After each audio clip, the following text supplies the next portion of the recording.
कहानी की शुरुआत होती है श्यामू के छोटे से कच्चे घर से। श्यामू एक गरीब मजदूर है जो रोजाना मेहनत मजदूरी करता है ताकि अपने परिवार का पेट भर सके। उनका घर मिट्टी और घास फूस से बना है जो बरसात के मौसम में टपकने लगता है।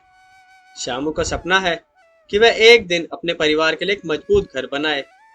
श्यामू घर की छत को देखते हुए कहता है, देख रही हो, इस छत से फिर से पानी टपक रहा है। अब की बार फिर से बरसात में यह घर नहीं टिकेगा। मुझे कुछ करना ही पड़ेगा। लीला चिंतित होकर कहती है, पर हमारे पास इतने पैसे कहाँ हैं कि हम नया घर बनवा सके। रोज की मजदूरी से बस खाने का ही इंतजाम हो पाता है, बाकी काम तो हम कर ही नहीं पाते।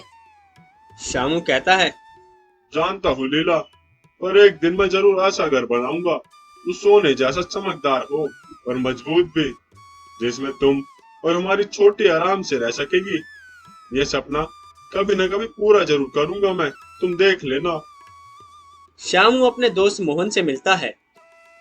वो भी एक गरीब मजदूर होता है। दोनों अपने अपने घर की समस्याओं पर बात कर रहे होते हैं। तभी मोहन मजाक से कहता है, अरे सामू, तुम्हारे सपने तो बहुत बड़े हैं। सोने का घर, वाह।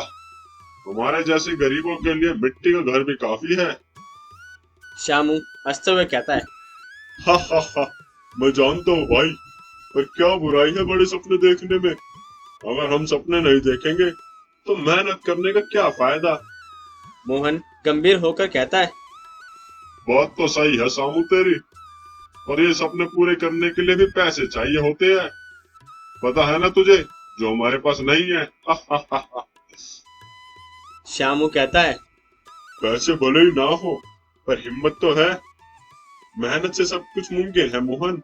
देखना, एक दिन मेरा सपना जरूर पूरा होगा। गांव के एक अमीर आदमी सेठ धर्मदास का श्यामू के गांव में आना होता है। सेठ जी अपने एक प्रोजेक्ट के लिए मजदूरों की तलाश कर रहे होते हैं और उन्होंने सुना है कि श्यामू बहुत मेहनती है। सेठ धर्मदास श्यामू से कहता है, मैंने सुना है तुम बहुत मेहनती हो सामू।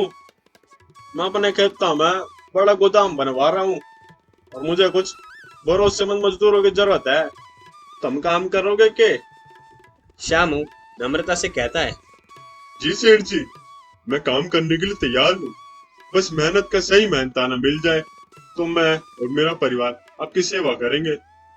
सेठ धर्मदास गंभीर होकर कहता है, और मेहनताना अच्छा मिलेगा, चिंता ना कर तू। लेकिन काम भी कठिन होगा, थोड़ा देख लिए। गोदाम बहुत बड़ा है और इसे बनाने में कई महीने लग सके। अगर तुम लगातार मेहनत करोगे तो तुम्हारे सपनों का घर भी बन सके। श्यामू अपने सपने को पूरा करने के लिए दिन रात मेहनत करता है। वह सेठ धर्मदास के गोदाम निर्माण में जी जान से लगा रहता है। उसकी मेहनत देखकर सेठ जी बहुत प्रभावित होते हैं। लीला श्यामू से कहती है, तुम इतनी मेहनत कर रहे हो, मुझे डर है कि कहीं तुम बीमार न पड़ जाओ। थोड़ा आराम भी कर लिया करो। श्यामू मुस्कुराते हुए कहता है, लीला, ये मेहनत सिर्फ मेरे अपने के लिए नहीं है, बल्कि तुम्हारे और हमारी छोटी के लिए कर रहा हूँ। जब हमारा घर बनेगा तब आराम कर लूंगा।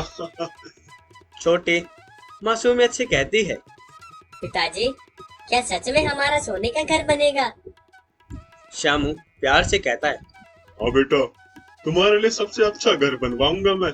भले ही वो सोने का ना हो, पर उसमें तुम्हारी हर खुशी शामिल होगी।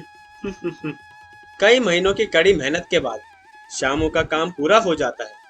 सेठ धर्मदास उसकी लगन और ईमानदारी से बहुत प्रभावित होते हैं और उसे अच्छा मेहनताना देते हैं। सेठ धर्मदास श्यामू से कहते हैं, अरे श्यामू, तुमने तो बड़ी ईमानदारी और मेहनत से काम किया। तुम्हारी मेहनत से गोदाम समय पर बन गया। मैं तुम्हें और कुछ पैसे देना चाहूँ ताकि तुम अपने सपना को घर बना सको। श्यामू, तुमने बड़ी ईमानदारी दिखाई और मेहनत से काम किया। श्यामू आश्चर्य से कहता है, धन्यवाद सेठ जी, आपने मेरी मेहनत को पहचाना। इसके लिए मैं आपका बहुत शुक्रगुजार हूँ। अब मेरे घर का सपना सच हो सकता है।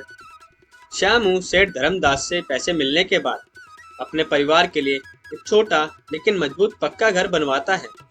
जब घर बनकर तैयार होता है तो वह अपनी पत्नी लीला और बेटी छोटी को लेकर घर दिखाने जाता है। श्यामू घर से कहता है, देखो लीला, ये है हमारा नया घर। अब न बारिश का डर न सर्दी का। और छोटी, ये घर तुम्हारे लिए है। लीला खुशी से कहती है, यह घर हमारे लिए किसी सोने के घर से कम नहीं है। तुम्हारी मेहनत और ईमानदारी से हमारा सपना पूरा हुआ है। छोटी उत्साहित होकर कहती है, पिताजी, यह घर कितना सुंदर है। मैं इसमें बहुत खुश रहूंगी। श्यामू भावुक होकर कहता है, बेटा, यह घर भले ही सोने का ना हो, पर इसमें तुम्हारे पिताजी की मेहनत और माँ का प्यार शामिल है। यही तो असली सोना है। श्यामू का परिवार अपने नए घर में पहली रात बिताता है। घर छोटा है लेकिन उसमें शांति और सुरक्षा का एहसास होता है।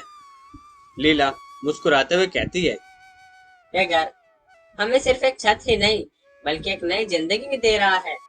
अब हम चैन से सो सकते हैं बिना किसी चिंता के। श्यामू घर से कहता है, हाँ लीला, अब हमारे पास अपना घर है। मैंने तुम्हें वादा किया था कि एक दिन तुम्हारे लिए ऐसा घर बनाऊंगा जिसमें तुम सुकून से रह सको, और आज वो दिन आ ही गया। तो इस कहानी से हमें यह सीखने को मिलती है कि असली संपत्ति पैसों या सोने में नहीं बल्कि मेहनत, ईमानदारी और परिवार की खुशियों में होती है। श्यामू ने अपनी कड़ी मेहनत से अपने परिवार के लिए एक सुरक्षित और खुशहाल घर बनवाया जो उसके लिए सोने के घर से कम नहीं था। अगर आपको ये कहानी पसंद आई और आप हमारे चैनल पर नए हैं तो हमारे चैनल को सब्सक्राइब करें और लाइक शेयर करके हमारे चैनल को सपोर्ट करें।